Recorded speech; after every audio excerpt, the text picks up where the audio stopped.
कब शुरू होगा भारत और चीन का महायुद्ध? क्या होगा इसका नतीजा? और क्या भारत और चीन का ये युद्ध विश्व युद्ध में तब्दील हो पाएगा? नमस्कार दोस्तों, मैं रितेश शर्मा आपका बहुत बहुत स्वागत करता हूं आपके channel Chanakya news and media पर। आइए आज हम इस एपिसोड में ये जानते हैं, मेरे साथ ये एनालिसिस करते हैं कि भारत और चीन के बीच जो परिस्थितियां बन रही हैं ये युद्ध में तब्दील हो पाएंगी, होंगी तो इसका क्या नतीजा होगा और कब होगा।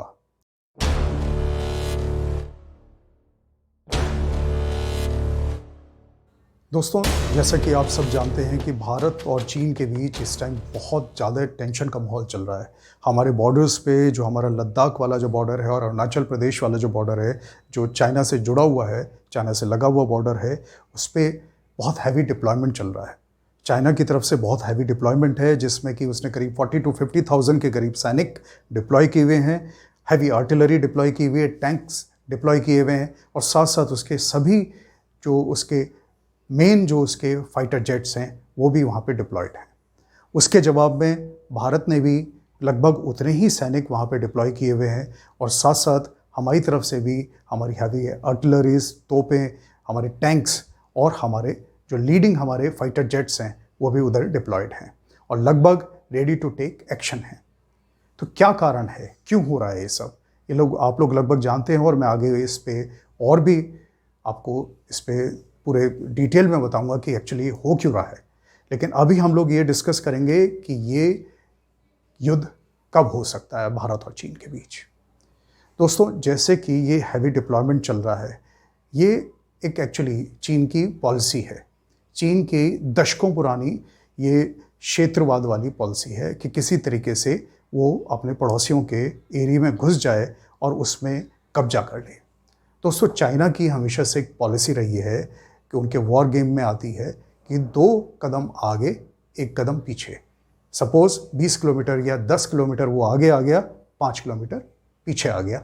अगर उस पड़ोसी देश ने विरोध किया, अगर काफ़ी उसको विरोध का सामना करना पड़ा तो 5 किलोमीटर पीछे आ जाएगा। सपोज 2 किलोमीटर आगे गया, 1 किलोमीटर पीछे आया। चाइना की ये पॉलिसी रही है और इसी पॉलिसी के तहत वो पिछले दशकों से अपने सभी पड़ोसियों से डील करता रहा है। आप सबको पता है कि चाइना ने पूरे के पूरे तिब्बत को कब्जा लिया। भारत का भी कुछ हिस्सा उसको अपना बताता है। साथ साथ वियतनाम पे उसका युद्ध सबको पता ही है। बाकी जितने भी उसके पड़ोसी हैं वो लगभग यही सर्कमस्टेंसेस को फेस कर रहे हैं, इन्हीं परेशानियों को फेस कर रहे हैं। तो क्यों कर रहा है चाइना? चाइना की ये पॉलिसी है, आप सब जानते हैं। चाइना ये चाहता है कि पूरे विश्व पे उसका एक तरीके से वो पूरे विश्व पे एक लीडिंग, पूरे विश्व की इकलौती सबसे बड़ी ताकत बन जाए, महाशक्ति बन जाए, आर्थिक तौर पे भी और शक्ति के रूप में भी। तो वो इस पॉलिसी पे चल रहा है और इसी पॉलिसी के लिए वो काम कर रहा है।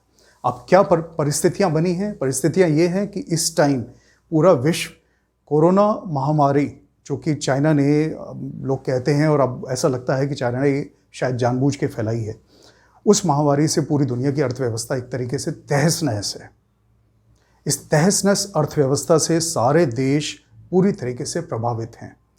इस सर्कमस्टेंस में चाइना अपने एक ये जो उसकी पॉलिसी है, चाइना की जो ये सपना है, जो उस सपने को सफल बनाने के लिए, उस सपने को उसको हकीकत में तब्दील करने के लिए ये कोशिश कर रहा है।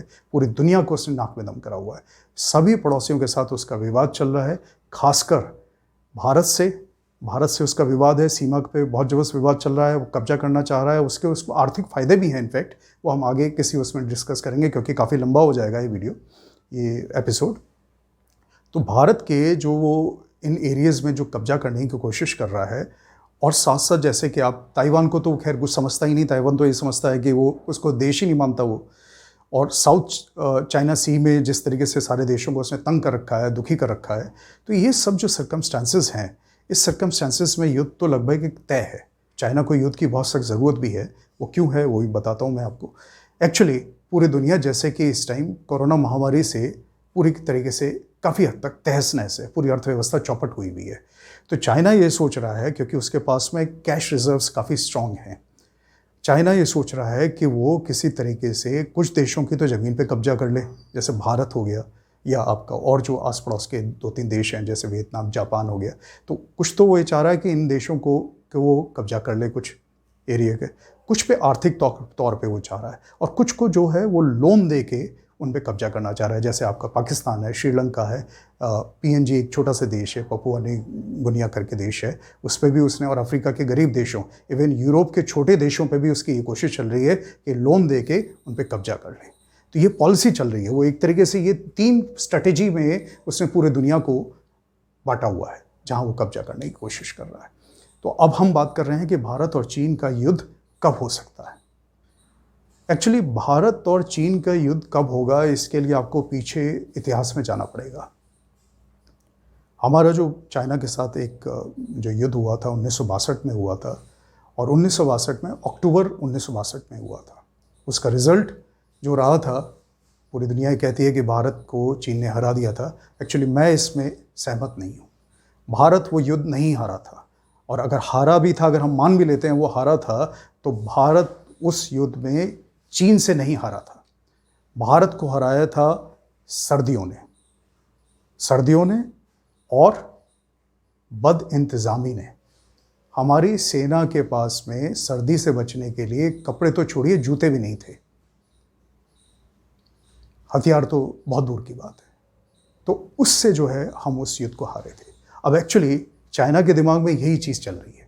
चाइना अब भी ये सोच रहा है कि वो 1962 वाले हिंदुस्तान के तरीके से, जैसे हिंदुस्तान 1962 में युद्ध हारा था, लगभग वो उसी सर्कमस्टेंसेस में फिर युद्ध में जीत जाएगा, भारत को हरा देगा।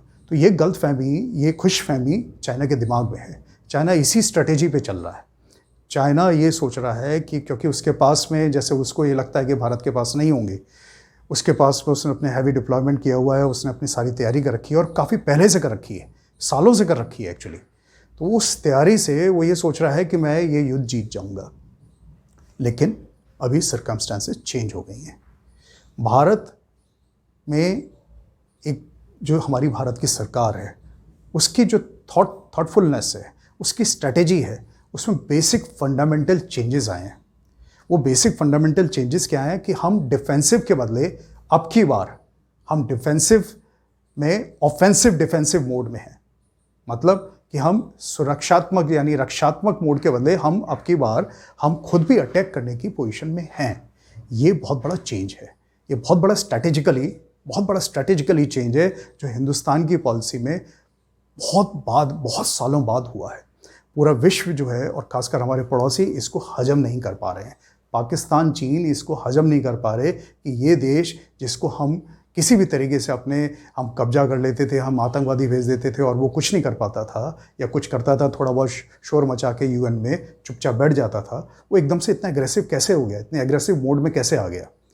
तो ये जो स्ट्रैटेजिकल चेंज हुआ है, और हमारी सेना को जो फ्री होल्ड दिया गया है, जो हमारी सेना को बोल दिया गया है, now you are ready to take, now you are open to take any action, if you are forced to take an action, you are ready, you can take that action. तो ये जो आपको, जो हमारी फौज को ये जो फ्रीडम दिया गया है, ये अपने आप में अतुलनीय है, और इसकी वजह से ये इसको हजम नहीं कर पा रहे हैं। अभी जो बात हो रही थी कि चाइना जो है, चाइना और भारत का युद्ध कब हो सकता है, तो एक्चुअल जैसे कि 1962 में अक्टूबर में हुआ था ये युद्ध, सर्दियों में, लगभग वही सर्कमस्टेंसेस में चाइना ये युद्ध अक्टूबर या नवंबर में, इस अक्टूबर या नवंबर में भारत और चीन के बीच युद्ध होने की चांसेस सबसे ज़्यादा है। जैसे मैंने बताया कि सर्दी उसका मेन रीज़न है। आपको जैसे मैं बता रहा हूँ कि जैसे आप जानते ही हैं कि लद्दाख में जो पेंगोंग टीएसओ है, या अरुणाचल प्रदेश से ऊपर जो पहाड़ हैं उसमें, और ख़ासकर जो लद्दाख के जो पहाड़ हैं, जो हिल टॉप्स हैं, जो उसमें जो पेंगोंग टीएसओ वाला पूरा एरिया जो है, उसमें अब अक्टूबर से जो टेम्परेचर है करीब -20 से लेकर -40 तक डिग्री सेंटीग्रेड तक गिर जाता है।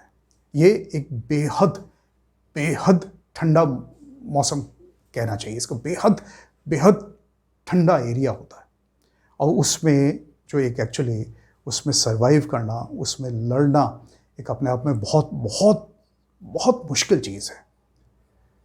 तो चाइना ये सोच रहा है कि 1962 में भारत के पास प्रॉपरली जैसे कपड़े तक नहीं थे, जूते नहीं थे, तो उसमें भारत को काफ़ी दिक्कत आई थी, हमारी सेना को काफ़ी दिक्कत आई थी। तो उसी तरीके से वो इस बार भी युद्ध को जीत लेगा। लेकिन अभी सर्कमस्टेंसेस चेंज हो चुके हैं। Now our army is having all the necessary equipments, uniform and all those things, जो इस सर्दी से बचाने के लिए बहुत ज़रूरी है। तो चाइना की जो पॉलिसी है और चाइना जो चाह रहा है, चाइना डेफिनेटली उम्मीद है कि अगर ये युद्ध होता है, जिसकी काफ़ी ज़्यादा सर्कमस्टेंसेस बन चुकी हैं, हालात बन गए हैं, तो अगर ये युद्ध होता है तो अक्टूबर, यानी इस अक्टूबर या इस नवंबर में होने की चांसेस सबसे ज़्यादा हैं। युद्ध क्यों होगा? युद्ध इसलिए होगा कि पूरे विश्व में जो इस तरह की जो इस टाइम सर्कमस्टेंसेस बन गई हैं और जो चाइना ने जो पूरी स्ट्रेटेजिकली जो उसने माहौल बनाया हुआ है, कुछ देशों पे वो कब्जा करने की कोशिश कर रहा है, जैसे आपका वियतनाम पे भी उसका चल रहा है और हिंदुस्तान के साथ चल रहा है। इसके अलावा साउथ ईस्ट जो साउथ चाइना सी है उस पर वो पूरा का पूरा अपना कब्जा करने की कोशिश कर रहा है। तो वो जो चीज़ें हैं, Kuwait, I am sorry, this Taiwan को जैसे वो कर रहा है, इवन जापान को भी जिस तरीके से वो धमकाने की कोशिश कर रहा है, ये एक स्ट्रेटेजिकली चल रहा है। ये स्ट्रेटेजिकली क्या है? एक्चुअली विश्व का वो पूरी दुनिया उससे नाराज़ है। कोरोना महामारी की वजह से पूरी दुनिया उससे नाराज़ चल रही है, अर्थव्यवस्था सारी दुनिया की उसने चौपट कर दी है। तो वो ये चाह रहा है और साथ साथ उसकी जनता भी इस टाइम उसकी चाइना की पॉलिसी से त्रस्त है। जो चाइना की जो रूलिंग पार्टी है, कम्युनिस्ट पार्टी है, उसकी स्ट्रेटजी से, उसकी पॉलिसी से पूरी चाइना की जनता त्रस्त है। साथ साथ कम्युनिस्ट पार्टी ऑफ चाइना जो है, आपकी जो चाइना की जो पार्टी है, रूलिंग पार्टी है, उसमें भी विरोध के स्वर हैं। तो चाइना क्या कर रहा है? एक तीर से कई शिकार कर रहा है। एक तो वो पूरी दुनिया का ध्यान उससे बटा रहा है, दुनिया में अपनी जो उसकी विस्तारवाद की नीति है उस पर कब्जा करने की कोशिश कर रहा है। साथ साथ अपने देश में का जो विरोध है, जो विरोध के स्वर हैं, उनको भी कंट्रोल कर रहा है। साथ साथ जो कम्युनिस्ट पार्टी में जो जिनपिंग साहब की जो एक तरीके से कमांड जो है वो थोड़ी सी हल्की पड़ गई है, उसको भी मजबूत कर रहा है। तो चाइना के लिए इस टाइम ये युद्ध जरूरी है, वो करके मानेगा। अब वो ये है कि वो किसके साथ करेगा? क्या वो ताइवान के साथ करेगा, साउथ चाइना सी में करेगा, अमेरिका के साथ करेगा या इंडिया के साथ करेगा, ये अलग बात है। तो युद्ध तो तय है।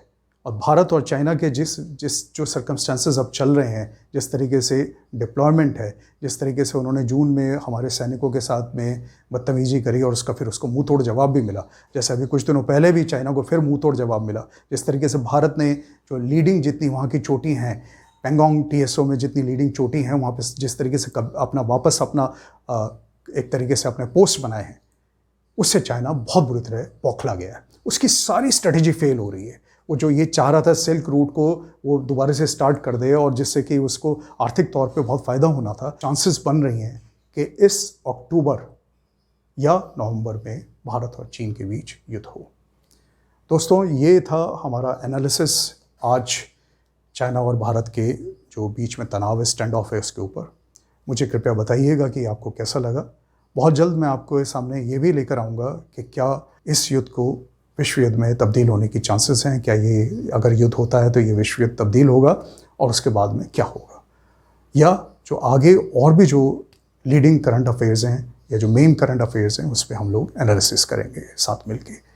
दोस्तों, जो भी कुछ अगर आप उससे डिस्कस करना चाहते हैं, मेरे चैनल पे मुझे आप मैसेज कर सकते हैं, आप मुझे इवन कॉल भी कर सकते हैं। हम लोग इस पर आगे बात करेंगे। कृपया चैनल को लाइक कीजिए और सब्सक्राइब कीजिए। नमस्कार दोस्तों।